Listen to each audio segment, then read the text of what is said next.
Como se lo informamos puntualmente en Horizonte H, la policía capitalina investiga a un sujeto que abandonó a su hijo en Tlalpan el 6 de abril. Lo sacó del coche.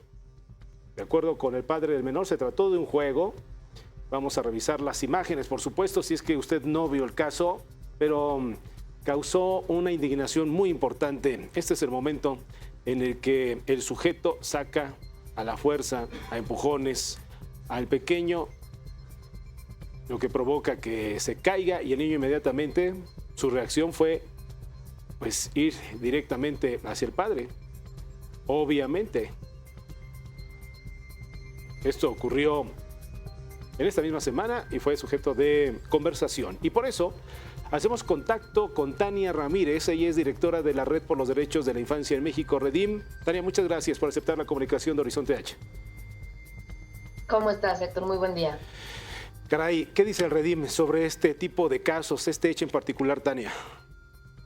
Pues la sorpresa, yo creo que de toda la población cuando vimos estas imágenes, aunque también el dolor de reconocer que probablemente no sea ni la primera ni la última vez que veamos estos actos. La verdad es que personalmente yo cuando vi las imágenes pensé que quizás se trataba incluso de no de un juego. Yo veo que el niño está asustado, Claro. no creo que el susto sea parte del juego.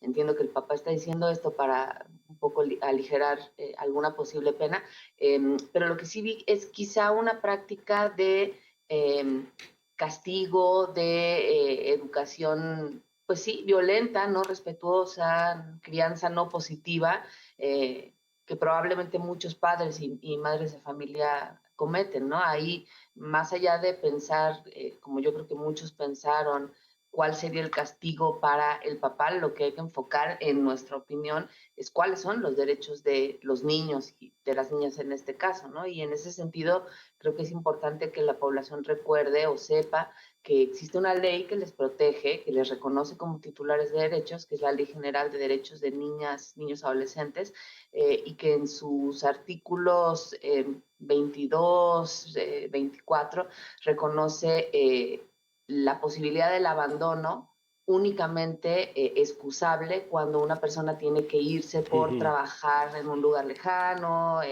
cuando la patria potestad está, se tiene que ganar el sustento lejos de la residencia, por necesidad, por extrema pobreza. Pero en realidad lo que la ley dice más adelante, artículo 46, es que todo niño, niña, adolescente tiene derecho a vivir una vida libre de violencia, con integridad personal, y que para garantizar esto tiene que haber una coordinación inmediata entre todos los órganos y niveles de gobierno, con Sí. lo cual pues me parece que bien la respuesta de la autoridad, ¿no? A ver, Tania, entonces, ¿al papá de este pequeño se le puede acusar de abandono? Y si se le puede acusar de abandono, ¿qué tendría que ocurrir? ¿Quién tendría que acusarlo? ¿Se sigue la investigación solamente al observar este tipo de hechos? ¿Cómo es? ¿Cómo funciona el sistema? Sí, no, me parece que el abandono no se materializó, ¿no? Por lo que entendemos y por lo que se conoció después de este caso, no es que se concluyó el abandono, pero sí que va a ser bien importante escuchar al niño, no solamente escuchar al papá, ¿no? Como es lo que al menos en medios de comunicación ha circulado, para observar si hay otros contextos de violencia, de negligencia. En realidad, los datos como lo analizan es como casos de negligencia o abandono. Son los datos de la Secretaría de Salud que tiene ahí registrado esto, y me parece que va a ser bien importante que si esto llegó a manos, muy probablemente si haya sido de la Procuraduría de Protección de la Niñez, que Exacto. forma parte del DIF, pues se escuche al niño para saber si este evento puntual forma parte de un contexto, qué es lo que habría que atender, ¿no? No solo el hecho que vimos y se viralizó, sino en qué contexto está viviendo y cada niño. Sí, es cierto, sí, porque lo que sabemos hasta este momento es que el pequeño se encuentra con su padre y el caso quedó formalmente notificado al Ministerio Público. No sabemos si pues sea el mejor de los casos que haya regresado a la custodia de su padre, ¿no? Es decir, el entorno familiar, no sabemos si sea el idóneo de este pequeño, pero ante este tipo de circunstancias solamente lo sabrá su familia, sus amigos, la gente cercana que esté ahí viviendo con ellos de alguna manera. Sí, y quizá para dimensionar esta problemática, Héctor, y no quedarnos únicamente en el evento puntual que se hizo viral en estos días. Decir que en el registro de lesiones, en su conteo de la Secretaría de Salud para nuestro país, sí ha habido un incremento. Hay una reciente tendencia entre 2023 y 2024 en donde observamos que la cantidad de niñas, niños, adolescentes hospitalizadas incluso por abandono o negligencia en nuestro país, que sería el caso más grave, digamos, de la conclusión a la que podrían llegar eventos como el que vimos, ha aumentado. Ligeramente, un 3.5 fue el incremento, no es escandaloso, pero sí hay que decir que es la segunda mayor cifra desde que se tiene registro de 2010.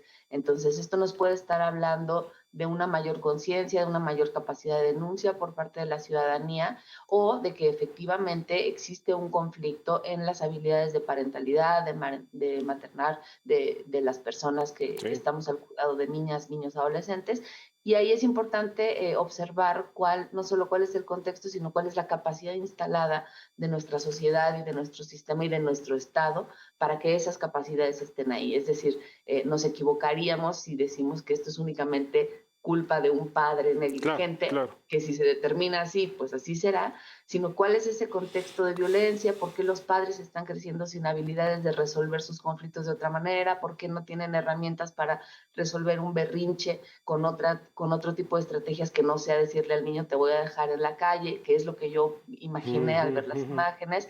Ese es el contexto un poco más amplio del que tendríamos que estar alertas, ¿no? Muy bien. Gracias por ponernos en ese contexto justo. Dania Ramírez, directora de la Red por los Derechos de la Infancia en México, Redim. Gracias. Un gusto, buen día.